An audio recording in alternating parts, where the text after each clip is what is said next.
একটা আঙুল আকাশের পানে, আরেকটা হাতে মুষ্টিবদ্ধ ব্যাট ভরসার প্রতীক হয়ে স্রষ্টার প্রতি কৃতজ্ঞতা জ্ঞাপনের এই ছবি দিয়েই আন্তর্জাতিক ক্রিকেটকে বিদায় জানালেন মাহমুদুল্লাহ রিয়াদ। ইতি টানলেন 18 বছরের বর্ণাঢ্য ক্যারিয়ারের।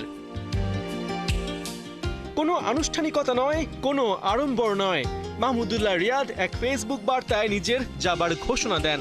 ফেসবুকে নিজের ভেরিফাইড পেজে রিয়াদ লেখেন, সকল প্রশংসা সর্বশক্তিমান আল্লাহর প্রতি।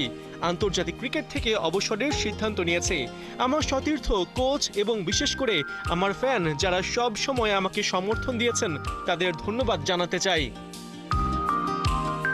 আবেগঘন বার্তায় মাহমুদুল্লাহ তার মা, বাবা এবং নিজের শ্বশুরকে ধন্যবাদ জানান। আলাদা করে ভাই এমদাদুল্লাহর কথাও তুলে আনেন, যিনি শৈশব থেকেই কোচ ও মেন্টর হয়ে রিয়াদের ছায়া হয়েছিলেন।